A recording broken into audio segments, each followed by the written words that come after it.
कहानी के आगाज में गिरियोंटूल शहर जिक्र है, जहां साए माजी के राज सरगोशी करते हैं।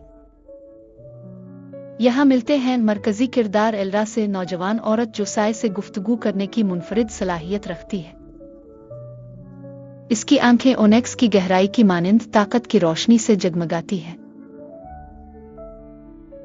गिरियोंटूल में एल्रा गालिब के तूफान के ख्वाबों से मुतासिर है, जो दुनिया को तारीकी में डुबो सकता है।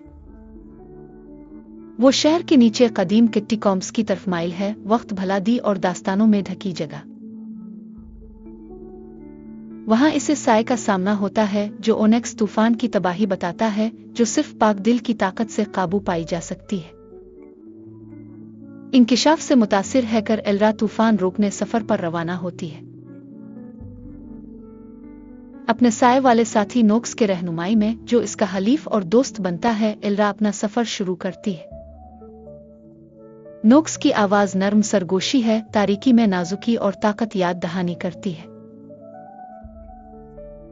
उनका सफर उन्हें वसी मनाजिर में ले जाता है, गोंजू सहराए के रेतीले सिलसिलों से चांदी पहाड़ों की बर्फीली चोटियों तक।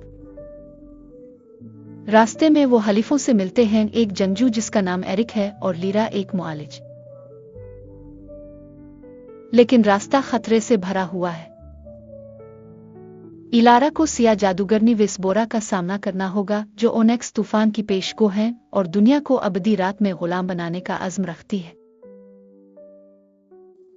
क्लाइमेक्स में इलारा तूफान के दिल में विस्बोरा का सामना करती है, जो साए और गरज का झूमता हुआ गिरदाब है।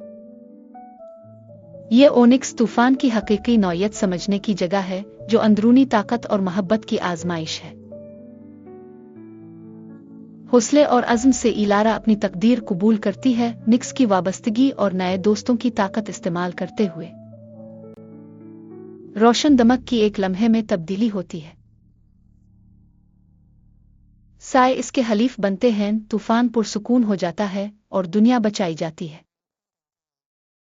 आखिर में गिरियोंटूल में अमन बहाल होता है और इलारा, जो सायों की निगहबान है, आराम करती है। ये याद दहानी है कि हकीकी ताकत साए की गैर मौजूदगी से नहीं, बल्कि उन्हें समझने से आती है। ओनिक्स स्टॉर्म मुहिम जोई दोस्ती और लामहदूद इम्कानात की कहानी है, जो अपने साए कबूल करने से शुरू होती है।